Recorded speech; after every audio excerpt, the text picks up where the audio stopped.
Yes, that's true. That is true. Good evening. Welcome to the Planning Commission.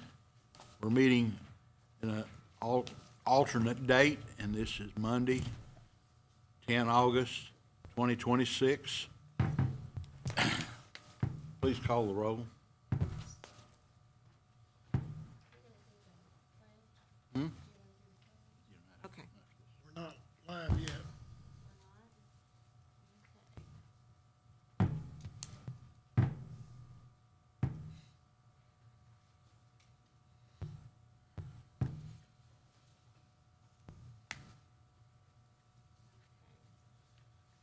James Hamilton. Here. Roy Bohannon. Here. Wayne Bryant. Ron Sharon. Here. James Davis. Here. Brock Ellis. Here. We have a quorum.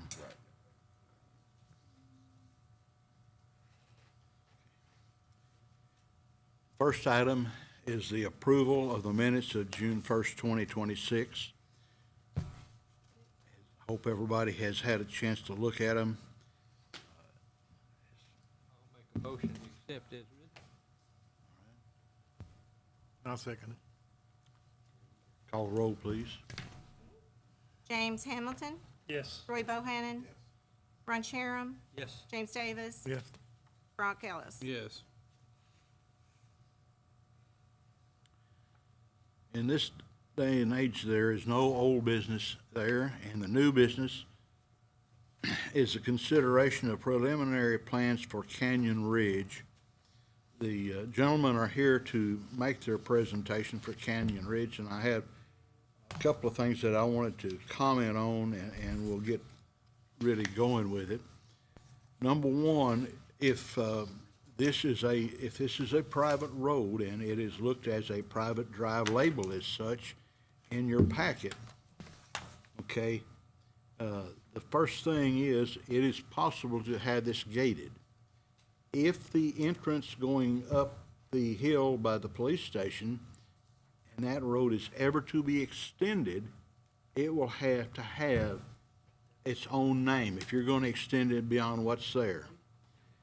The planning folks at Wapatiti have talked to me about the layout of where the housing is. If you're not going to have an extension, you could do this as even a gated community, and it could have the same name all the way around in this horseshoe or the WY or whatever. The other plan, and it was discussed to me, is that the northern entrance up by the top of the hill has a locked gate with a Knox box for the fire department to go in, but that Knox box will keep random traffic from coming in, and it will be controlled by the private drive entry. That way, the housing will be for those that live there and not people wandering through the neighborhood looking around.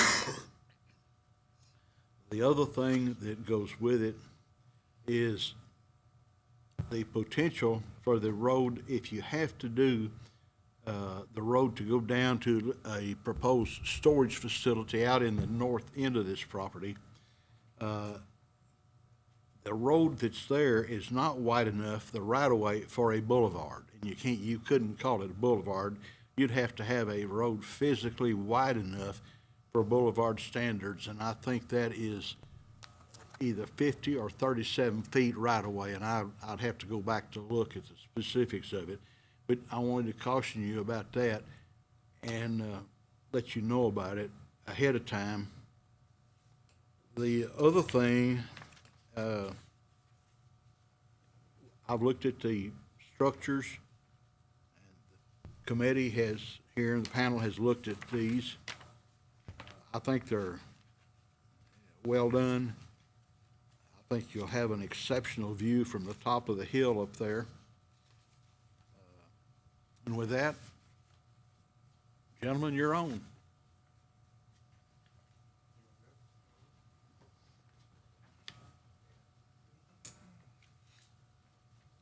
All right. Got proposal for 19 duplexes on that.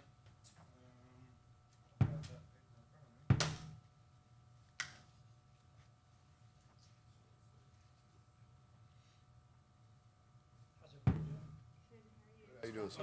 Justin Fuchs with Norris, sorry.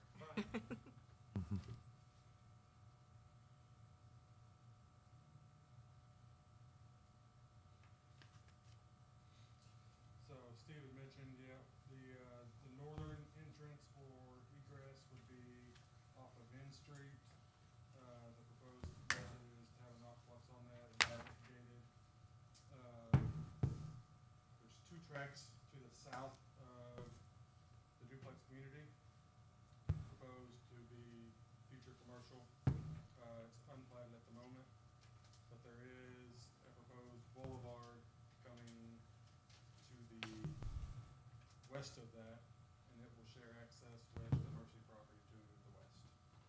The main entrance coming off of it will be from Stroger, right across the street from the police station. There's already a construction entrance there, and then entrance over on the far west, northwest of the property as a secondary entrance as well.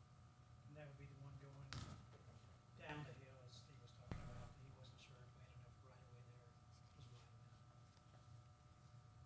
The boulevard itself from Highway 22 has a, if I'm not mistaken, it's a 100-foot right of way as it sits.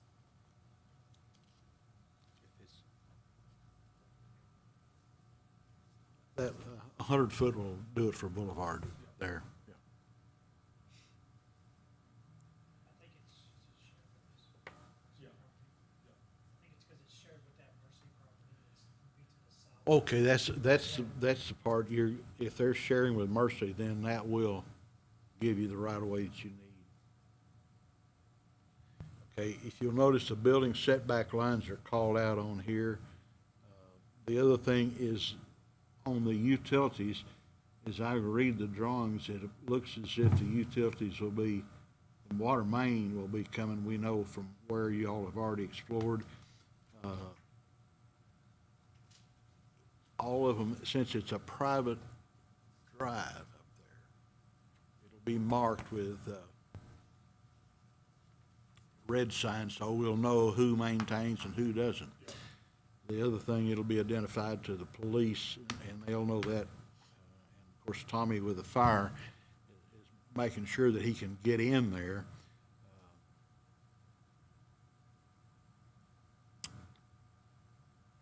Construction materials? On the facades. So we have it drawn with brick and vinyl siding on it. If I know Brooks at all, we'll probably end up breaking the entire thing. I just like giving a few different options on what that facade could look like. So it would be a minimum, what siding is shown on there, 2 full brick would be the.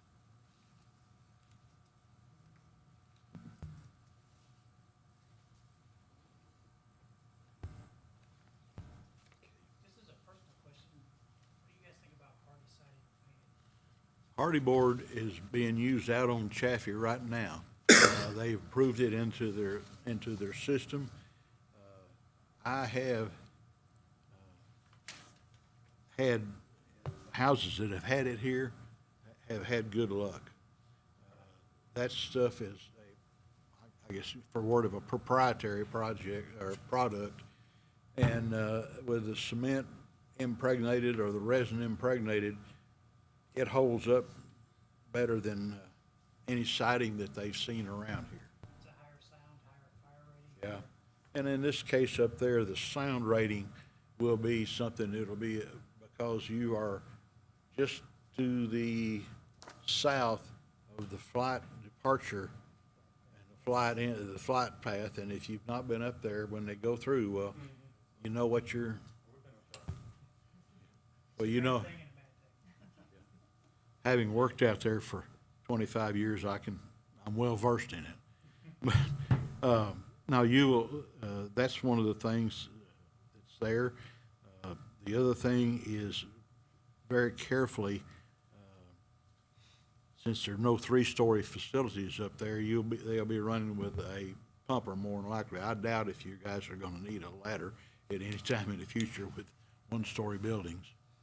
But the other thing is, sanitation and trash truck access. In town here, we use cards. Okay, and how you all handle this, since it's a private road, be sure you give them room for that trash truck to navigate. There's nothing worse than having to jockey back and forth and tear up a road to turn one around. Need to get with them and see if they would do can pickup or if they want like a dumpster area, I guess.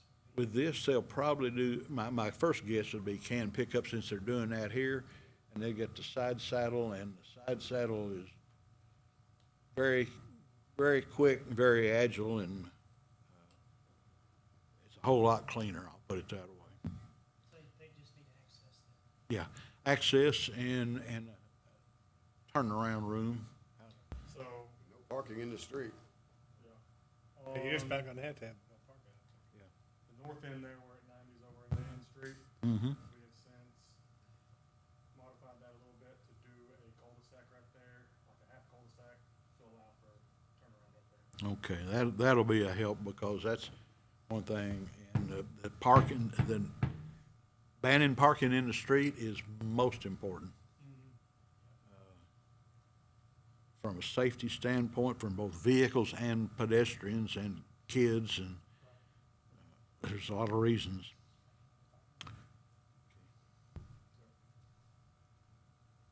And the other questions that go with it, one of them they asked about was construction timing. Now, you cannot, we cannot have the lots numbered. They won't be numbered until you have a name selected for this road. It can't be, since it's a private loop, it can't be a continuous of like N Street or whatever. It'll have its own, since it's gated off on the other end. And once you have a name that is not duplicated anywhere in town, so the EMTs don't get confused, it'll go down to Western Arkansas Planning, and the Wapatiti folks will go through and get a name that is acceptable. You know, it can't be Death Valley or anything like that. But, and then you'll get the lots numbered and the street addresses on them. And it's most important to have that, because not only does it go in fire planning, it goes into the master plan, and it also goes down to when they convert the paperwork here for the building permits. And now they're all on computer, and you can do them from your office, and they're gonna make some upgrades on the payment procedure of how to do that as well. And from a permit and an inspection standpoint, it's most important to have the lot number and the street address right, so that whoever goes out is not fumbling around trying to find out where it is. With 19 lots, it ought to be pretty easy, but the system would work if you have 132 lots or whatever. I think I finally got that figured out. I think about Warmus came out, but I think I got that figured out on the website now. Shannon? With the 911 consolidation across the You have a county, card? we try to not duplicate street names throughout the county, not just in the city limits. Do our best. Do you have a business card? Ben Bowen's own property. Yeah, this I'd is ask for some name to do. rodeo, we can't have rodeo arena, bucking clown. All right, yeah, that's fine. We'll need to discuss hydrant layout.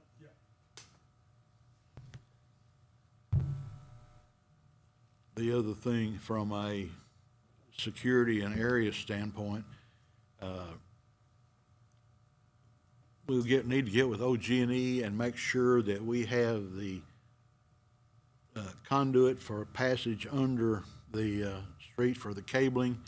And the other thing is, we do not have a shielded light law. We have it where I want your vision, the police want your vision, that it's lit.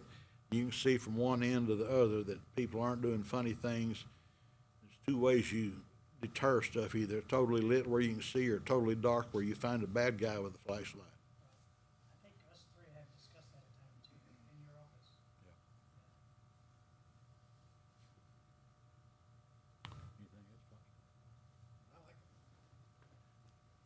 Rich?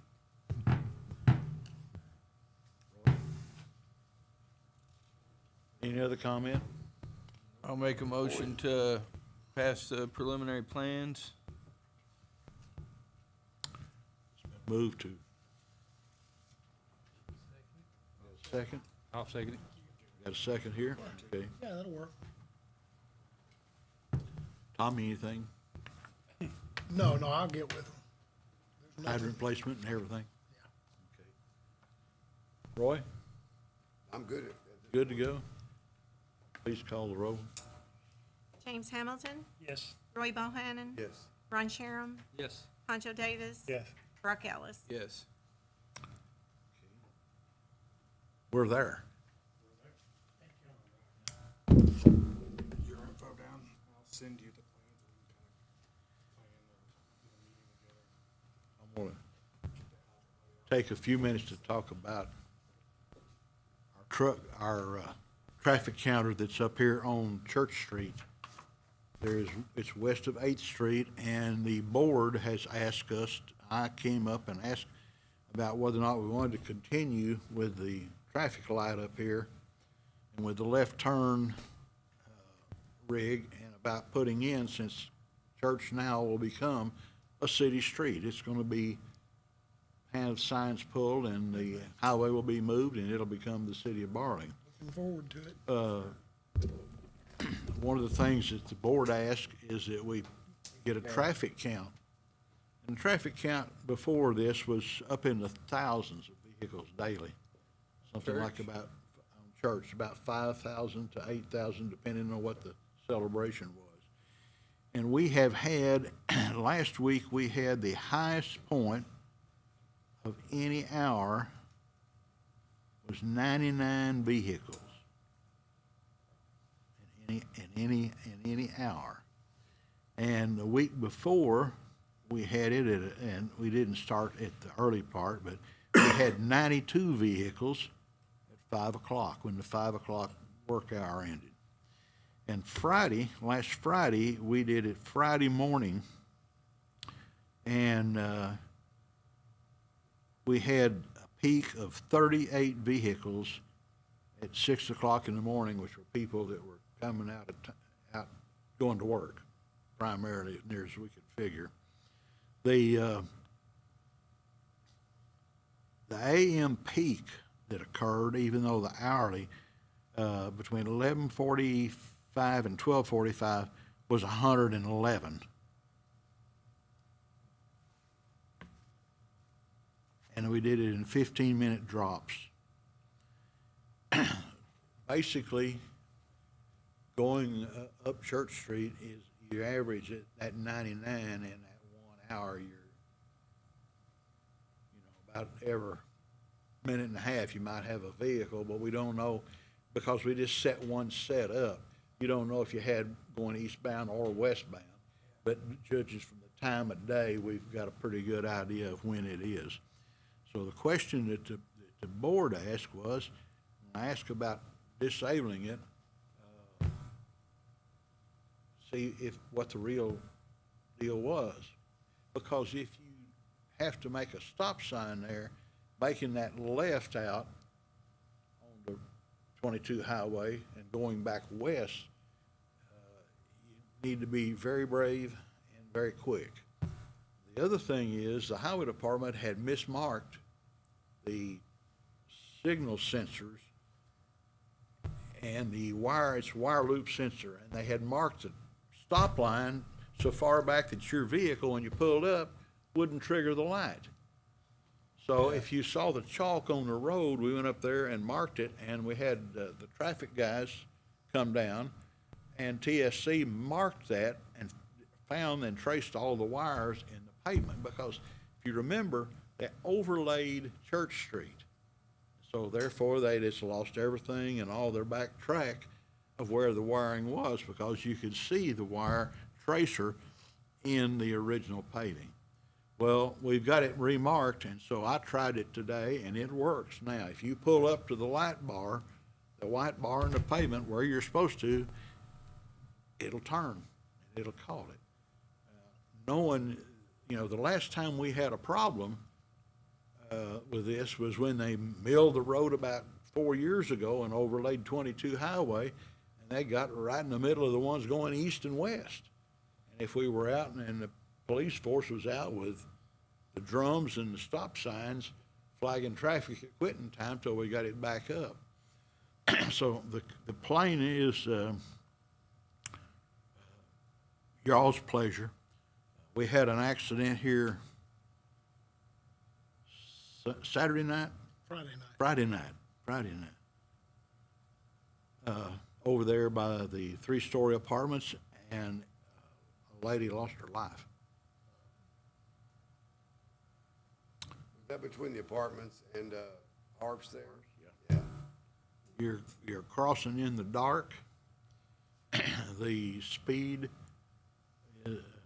if you're in the evenings, if you're going west, you're right at part of the time you're going to be right at, and it's changing with the season, but you're going to have the sun right down your barrel. And in the mornings, it's the other way around. When you're going eastbound, you're looking right into the, and it's no different than 22 highway was in itself. The other thing is that it's most dangerous, and I've talked to them about it the other afternoon.